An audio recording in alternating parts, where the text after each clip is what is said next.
Hi, everybody. Anaya, thank you for that beautiful introduction. I could not be prouder of everything you've done in your time with the Obama Foundation. And, of course, I couldn't be prouder of all of you in the graduating class of 2020, as well as the teachers and the coaches, and most of all, parents and family who guided you along the way. Now, graduating is a big achievement under any circumstances. Some of you have had to overcome serious obstacles along the way, whether it was an illness or a parent losing a job or living in a neighborhood where people too often count you out.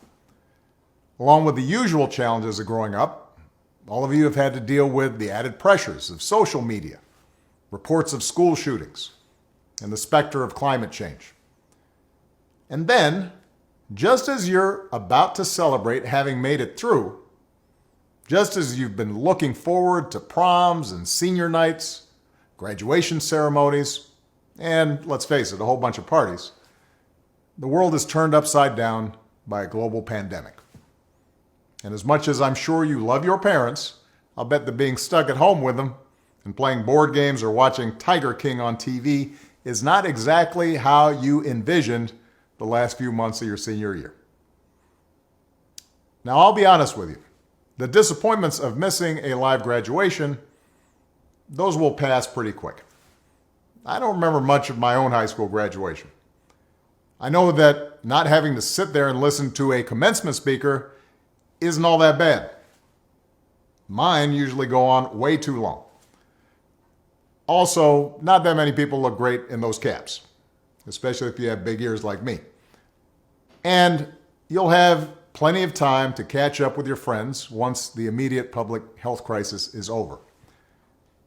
But what remains true is that your graduation marks your passage into adulthood, the time when you begin to take charge of your own life. It's when you get to decide what's important to you, the kind of career you want to pursue, who you want to build a family with, the values you want to live by. And given the current state of the world, that may be kind of scary. If you'd planned on going away for college, getting dropped off at campus in the fall, that's no longer a given. If you are planning to work while going to school, finding that first job is going to be tougher. Even families that are relatively well off are dealing with massive uncertainty. Those who were struggling before, they're hanging on by a thread. All of which means that you're going to have to grow up faster than some generations.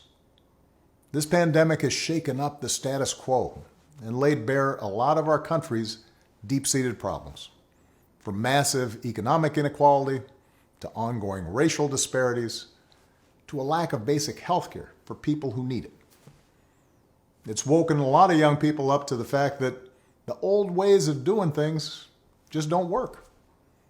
That it doesn't matter how much money you make if everyone around you is hungry and sick, and that our society and our democracy only work when we think not just about ourselves, but about each other.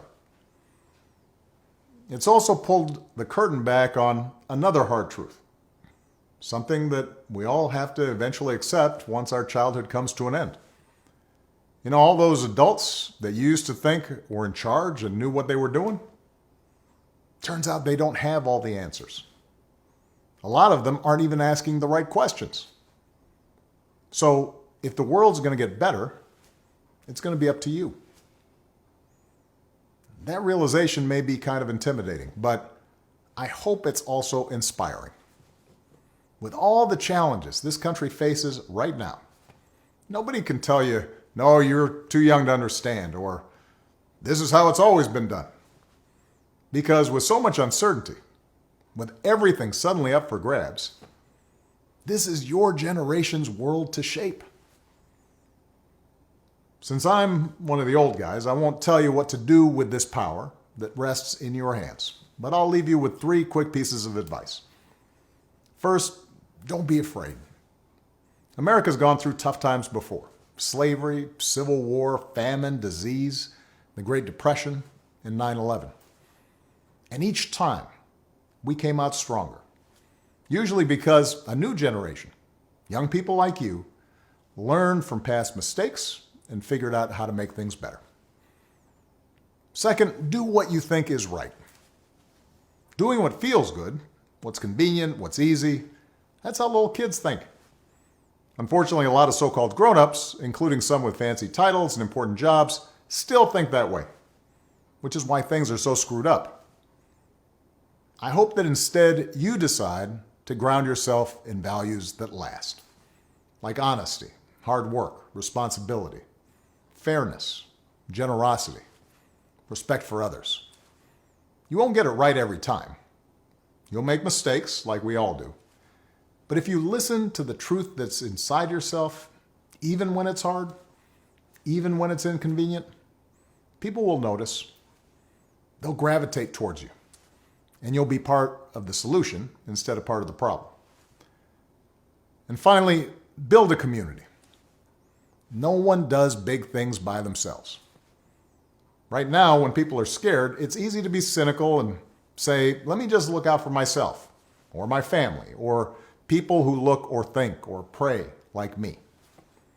But if we're going to get through these difficult times, if we're going to create a world where everybody has opportunity to find a job and afford college, if we're going to save the environment and defeat future pandemics, then we're going to have to do it together. So be alive to one another's struggles. Stand up for one another's rights. Leave behind all the old ways of thinking that divide us: sexism, racial prejudice, status, greed, and set the world on a different path. When you need help, Michelle and I have made it the mission of our foundation to give young people like you the skills and support to lead in your own communities and to connect you with other young leaders around the country and around the globe. But the truth is, you don't need us to tell you what to do, because in so many ways, you've already started to lead. Congratulations, class of 2020. Keep making us proud.